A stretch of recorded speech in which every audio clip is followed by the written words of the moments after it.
Hello दोस्तों, नमस्कार। आप लोगों को career point RD YouTube channel में स्वागत है। दोस्तों, तो अभी हम लोग झारखंड में हुए जनजातीय विद्रोह के बारे में जानकारी प्राप्त कर रहे हैं, जिसमें हम लोग आज पढ़ने वाले हैं संथाल विद्रोह के बारे में।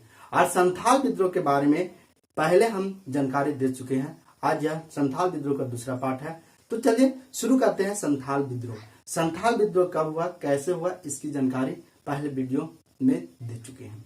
ठीक है दोस्तों, तो चलिए शुरू करते हैं। संथाल विद्रोह, ऐसे संथाल विद्रोह 1855-56 में हुआ था। लेकिन संथाल विद्रोह होने का मुख्य कारण क्या था, इसके बारे में हम लोग आज जानकारी प्राप्त करेंगे कि आखिर संथाल विद्रोह हुआ था क्यों। कोई तो कारण रहा होगा कि संथाल विद्रोह हुआ। तो देखिए, पहला है आज कि संथाल विद्रोह होने का मुख्य कारण निम्नलिखित है। हम यहाँ लिख दिए हैं आप लोगों को। तो देखिए, संथाल विद्रोह, संथालों को बंगाली तथा पंजाबी महाजनों तथा साहूकारों द्वारा शोषण। यानी संथालों को, उस समय संथाली जनजाति पर बंगाली तथा पंजाबी महाजनों और साहूकारों द्वारा शोषण किया जा रहा था। तो कैसे शोषण किया जा रहा था, तो देखिए, ये बंगाली है, बंगाली और पंजाब के जो महाजन लोग, महाजन मतलब क्या होता है, अधिक पैसा वाले, जो पैसा सूद पर लगाते हैं। हम लोग अभी क्या कहते हैं, सूद वाला, सूद पर पैसा लाए हैं। तो जो सूद पर पैसा लगाते थे, तो वो बंगाली या पंजाबी रहते थे, वो अमीर रहते थे। ये सूद पर साहूकार रहते थे, जमींदार रहते थे, समझ गए ना। ये महाजन लोग क्या करते थे, संथालों को खेती करने के लिए पैसा देते थे। आपके पास पैसा नहीं रहेगा, खेती करना है तो क्या कीजिएगा, कहीं से पैसा लीजिएगा, व्यवस्था कीजिएगा ना। तो उसी प्रकार से ये लोग क्या करते थे, उन्हें पैसा देते थे। किसे, संथालों को पैसा देते थे। और अगर किसी कारणवश खेती कर रहे हैं, संथाली जनजाति आदिवासी लोग खेती कर रहे हैं, तो उस खेत में मान के चलिए कि उपज नहीं हो पाया, किसी कारणवश, या तो अकाल पड़ गया, या तो अत्यधिक वर्षा होने के कारण फसल मर गई, कोई भी कारण से अगर फसल न हुआ, तो ये जो जमींदार रहते थे, साहूकार और महाजन लोग, ये दोनों संथालियों को किसी न किसी रूप से वसूल करते थे। वो पैसा ले ही लेते थे, चाहे किसी भी रूप में हो। तो चाहे तो ये लोग क्या करते थे, महाजन लोग को उनके घर जाते थे। कमाड़ी है तो उसको ही कमाड़ी उखाड़ ले गए, चौकी है चौकी ले गए, ये तो बैल है उसका गाड़ा है, ये सब किसी को भी ले जा सकते थे, आभूषण ले जाते थे। लेकिन ये साहूकारों उन लोग को पैसा देते थे, सूद पर लगाते थे। तो मान के चलिए साहूकार 5%, मानिए 5% सूद पर लगाए हैं, संथालियों को दिए हैं। लेकिन अगर ये समय पर चुकता ना किया, तो यही वाला बढ़ते बढ़ते 10%, 15% ऐसे कर देते थे। और क्या करते थे, अगर नहीं देने पर ये महाजन लोग आते थे और उनकी बहू बेटियों को भी इज्जत लूट लेते थे। तो इसके कारण, यह भी कारण एक महत्वपूर्ण कारण रहा था संथाल विद्रोह का होने का कारण। देखिए दोस्तों, अगर मेंस में पूछा जाएगा तो ये सब आपको दर्शाना ही पड़ेगा, समझ गए ना। और इसके माध्यम से आप बता सकते हैं, एक एक डील कीजिएगा, पॉइंट इस तरह लिख कर एक एक डील कीजिएगा, और उसके बाद आपका अच्छा रहेगा। ठीक है, उसके बाद देखिए दूसरा है बाहरी लोगों अर्थात गैर संथालों द्वारा संथाली भूमि पर कब्जा। यानी बाहरी लोग किसे कहा गया था, बाहरी आदिवासी यानी दिक्मो, जो बाहर से लोग, अंग्रेजों लोग क्या करते थे, संथाल परगना क्षेत्र में प्रवेश करवाते थे, और वहां के संथालियों के जो अपना भूमि था उसे जबरन छीन लेते थे। अंग्रेज, जमींदार, ये सब मिलके छीन लेते थे, उसको करप्शन करते थे। और उसको छीनने के बाद, उस भूमि को छीनने के बाद क्या करते थे, गैर संथालों द्वारा कब्जा कर लिया जाता था उस भूमि को। और वो जो यहाँ संथाल है, जो वास्तविक संथाल है, तो उनसे क्या करता था कि भूमिहीन होना पड़ता था। तो ये भी कारण रहा था। अगर भूमिहीन हो जाइएगा, आपके पास भूमि और सब छीन जाएगा, तो आप क्या खाइएगा, कहाँ खेती कीजिएगा। इसके वजह से ये भी संथाल विद्रोह होने का प्रमुख कारण था। अब देखिए, अंग्रेज पुलिस तथा न्यायपालिका द्वारा दिक्कों को सहायता करना। तो देखिए, उस समय भी सिस्टम थी, उस समय भी क्या न्यायपालिका बनाई गई थी, लेकिन नाम मात्र के, वो अंग्रेजों के इशारे पर चलते थे। तो बाहर के दिक्कुए क्या करते थे, जबरन तो इन लोग को जमीन छीन रहे हैं, लेकिन अगर ये न्यायालय की शरण लेते थे यहाँ के संथाल लोग, तो भी जीत किसी होती थी, दिक्कुओं को ही, बाहरी लोगों को ही जीत होती थी। पुलिस पास जाते थे तो भी वो सपोर्ट किसे करते थे, दिक्कुओं को ही करते थे, पुलिस उसे भी सपोर्ट करती थी। तो इस प्रकार से ये भी महत्वपूर्ण कारण रहा था संथाल विद्रोह का होने का कारण। उसके बाद अंग्रेज सरकार तथा जमींदारों द्वारा संथालियों क्यों शोषण करना। यानी अंग्रेज सरकार और जमींदार द्वारा संथाली जनजाति उसको शोषण कर रहे थे, उन लोग को जमीन जबरन छीन रहे थे, वहां द्वीपों का प्रवेश करा रहे थे, फिर उसे बेघर कर रहे थे। ये सब कारण रहे थे, ये भी महत्वपूर्ण कारण है। और उस समय सबसे ये महत्वपूर्ण कारण था कि भागलपुर से बर्धमान के मध्य रेलवे लाइन बिछाई जा रही थी। कहां से? भागलपुर से बर्धमान तक की मध्य रेलवे लाइन बिछाई जा रही थी और उसमें अत्यधिक मजदूर की जरूरी होगी। और उस मजदूरियों के लिए क्या करते थे, वहां के संथाली लोगों को, आदिवासियों को, वहां के जो आदिवासी झारखंडी आदिवासी रहते थे उनको, संथाली लोगों को क्या करते थे कि इस लाइन रेलवे लाइन बिछाने के लिए लगाते थे, लेकिन उसे का बिना पैसा दिए, यानी बेकार करवा रहे थे बिना पैसा दिए। उन्हें कोई खाना उना भी नहीं दिया जाता था, न कोई मजदूरी देकर उसे जबरन बेकार कराया जाता था, जबरन काम करवाया जाता था। और अगर आप नहीं काम कर रहे हैं तो आपको बेघर कर दिया जा रहा था, आपको मार दिया जा रहा था। तो वो सब डर से, इन सभी डरों से ही क्या करते थे कि चुपचाप काम करते थे। तो ये जो रेलवे लाइन बिछाई जा रही थी 1855-56 में, कब 55-56 में ये रेलवे लाइन बिछाई जा रही थी। ठीक है, ऐसे भारत में सबसे पहले रेलवे लाइन कब बिछाई गई थी, कब रेल चली थी? तो 1853 ईस्वी में मुंबई से थाने के बीच में चली थी। तो देखिए दोस्तों, इस प्रकार से समझ रहे हैं ना, ये संथाल विद्रोह होने का मुख्य कारण रहा था। समझ रहे हैं संथाल विद्रोह क्यों हुआ, ये मेंस का टॉपिक है, आप जरूर ध्यान से पढ़िएगा दोस्तों और इसे समझिएगा। समझिए ना, कहा कि आप समझिएगा तब ही होगा। अब आगे देखिए,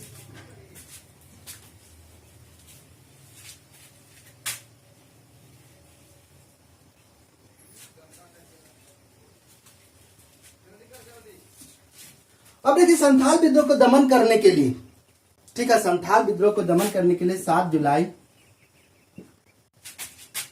1855 ईस्वी में, कब? 7 जुलाई 1855 ईस्वी में जनरल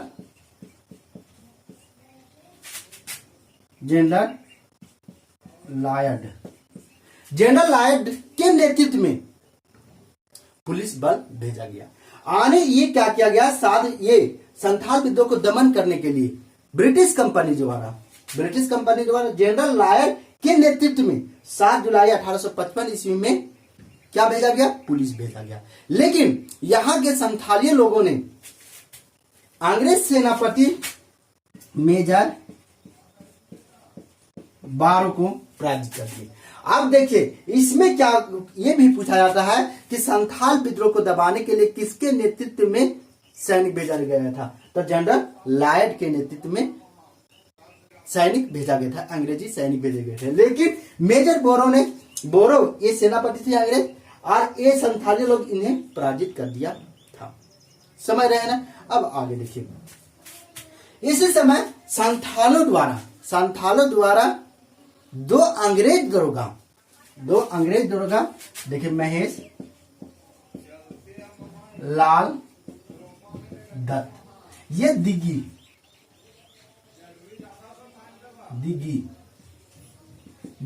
थाना के दरोगा थे। यानी संथालों द्वारा 2 दरोगा, ठीक है ना, अंग्रेज दरोगा महेश लाल दत्त जो दिघी थाना के दरोगा थे, तथा प्रताप नारायण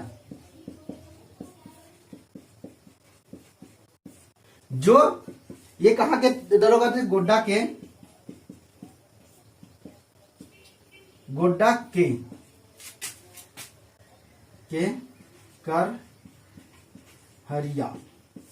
करहरिया एक जगह है, थाना के दरोगा थे, करहरिया थाने के दरोगा थे।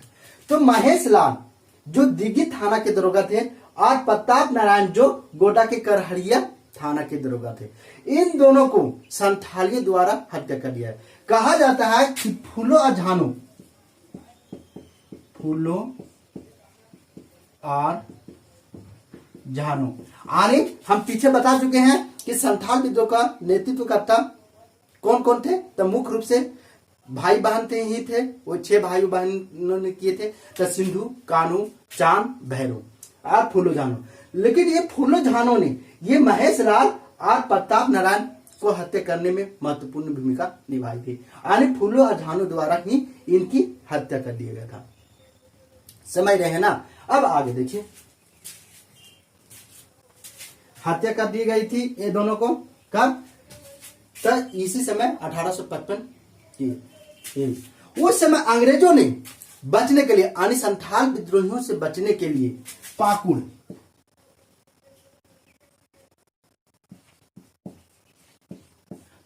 में, संथाल विद्रोहियों से बचने के लिए पाकुड़ में मार्टिलो टावर का निर्माण किए थे।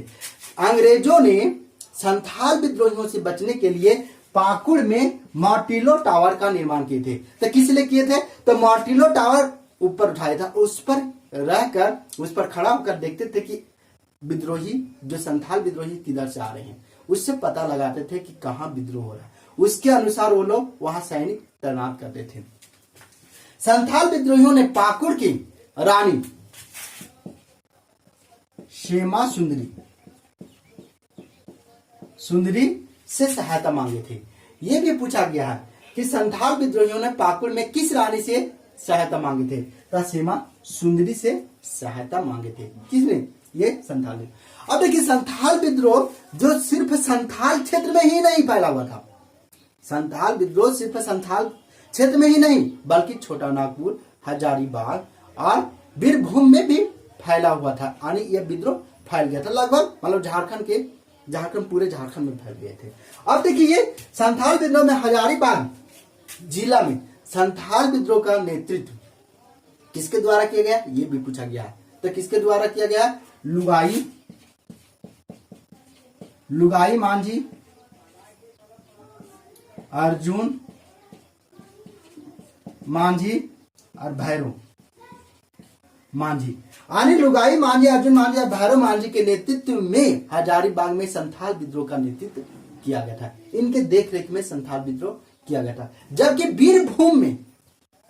बीरभूम में संथाल विद्रोह का नेतृत्व गोरा मांझी, ठीक है, मांझी द्वारा किया गया था। बीरभूम क्षेत्र में संथाल विद्रोह का नेतृत्व किया गया था। समझ रहे हैं। अब देखिए, संथाल विद्रोह को देखते हुए अंग्रेजों ने 1855 ईस्वी में, कब, 1855 ईस्वी में 37 अधिनियम के तहत, यानी 37 अधिनियम के तहत 30 नवंबर 1856 ईस्वी में संथाल पृथक नन रेगुलेशन जिला घोषित कर दिया गया था। अब देखिए, ये बोला जा रहा है कि संथाल विद्रोहियों को देखते हुए अंग्रेजों ने 1855 ईस्वी में 37 अधिनियम के तहत 30 नवंबर 1856 ईस्वी में नन रेगुलेशन जिला घोषित कर दिया गया था, जिसे संथाल परगना क्षेत्र कहा जाता है। यानी नन रेगुलेशन जिला को ही संथाल परगना, आगे चलकर इसका नाम संथाल परगना रखा गया।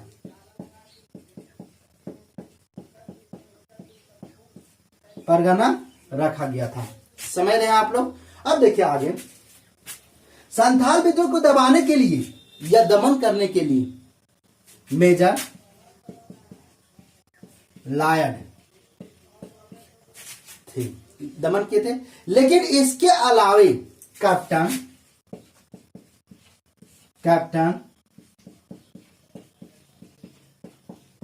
अलेक्जेंडर,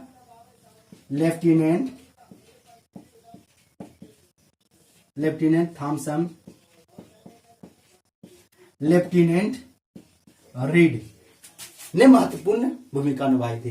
तो देखिए, मेजर लायड ही नहीं, संथाल विद्रोह को सिर्फ मेजर लायड ही नहीं दबाए थे, इनके अलावे captain Alexander, lieutenant Thomson, lieutenant Reid के नेतृत्व में ये विद्रोह को दबा दिया गया था। संथाल विद्रोह को दबाने में ये सफल रहे थे। अब देखिए, संथालियों अंग्रेजों द्वारा संथाल विद्रोह के प्रमुख नेता कौन थे? सिद्धू कान्हू चांद, भैरव झानो फुल्लू। तो अंग्रेजों द्वारा सिद्धू को 5 दिसंबर 1855 ईस्वी में बडहैत में पकड़कर फांसी दे दिया गया। सिद्धू को कब फांसी पड़ा? तो 5 दिसंबर 1855 में बडहैत में। कान्हू को 23 फरवरी 1856 ईस्वी में भगनाडीह के ठाकुरबाड़ी में फांसी दे दिया गया। और इसको भी पकड़ लिया गया। कान्हू को 23 फरवरी 1856 ईस्वी में भगनाडीह के ठाकुरबाड़ी में, एक जगह ठाकुरबाड़ी, वहां इनकी कत्ल। और चांद भैरव को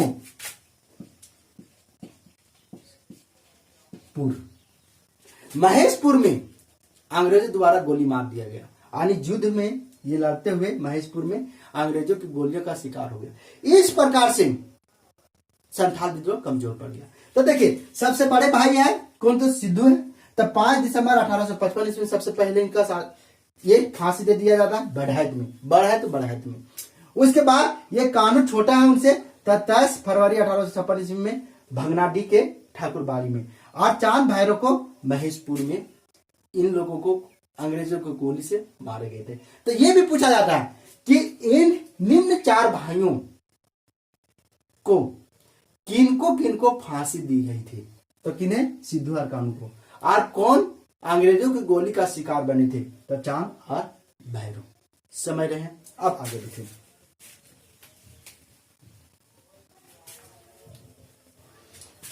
झारखंड सरकार ने संथाल विद्रोह के आद में प्रत्येक 30 जून को हूल दिवस, देखिए हूल दिवस के रूप में मनाता है।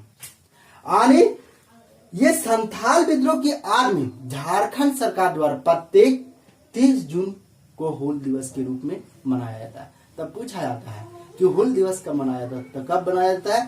30 जून को। समझ गए ना? और सिद्धू कानून देख रहे हैं ना, सिद्धू कानून के आद में 1992 ईस्वी में दुमका में, कहा? दुमका में सिद्धू कानू विश्वविद्यालय की स्थापना की गई। तो पूछा गया है सिद्धू कानू विश्वविद्यालय की स्थापना कब की गई है? कब? 1992 ईस्वी में। किस जिला में? दुमका जिला में। समझ रहे हैं ना आप लोग? अब आगे देखिए, सिद्धू कानू अगर आपसे पूछ दिया जाए कि सिद्धू कानू पार्क कहाँ स्थित है? कहा भाई? सिद्धू कानू पार्क रांची में स्थित है। समझ गए ना? झारखंड की राजधानी कहाँ है? रांची है। तो रांची में सिद्धू कानू पार्क बनाया गया है। अब देखिए, ये संथाल लोग जिस क्षेत्र में निवास करते थे, संथाल जनजाति थे, तो संथाल लोग जिस क्षेत्र में निवास करते थे उसे दामिन ये को कहा जाता था। और इसकी स्थापना 1824 ईस्वी में किया गया था। समझ गए ना? संथाल लोग जिस क्षेत्र में निवास करते थे उस क्षेत्रों को दामिनी को कहा जाता था। और इसकी स्थापना 1824 ईस्वी में किया गया था। इसी का नाम बदलकर 10 अधिनियम के तहत 1855 ईस्वी में संथाल परगना कर दिया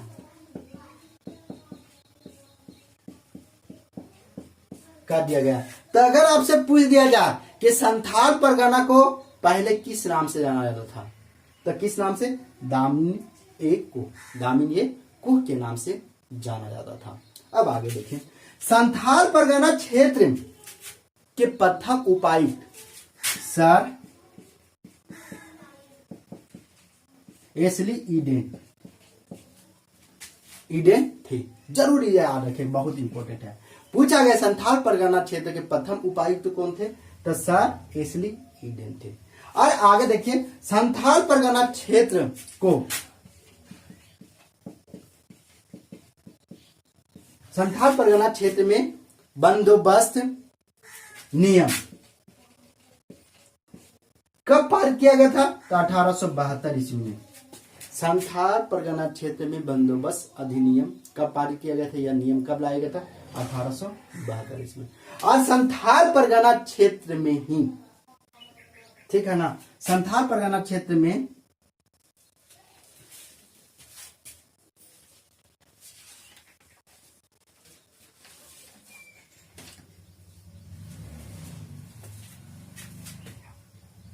संथाल परगना क्षेत्र में ही, समझ रहे हैं ना, संथाल परगना क्षेत्र में ही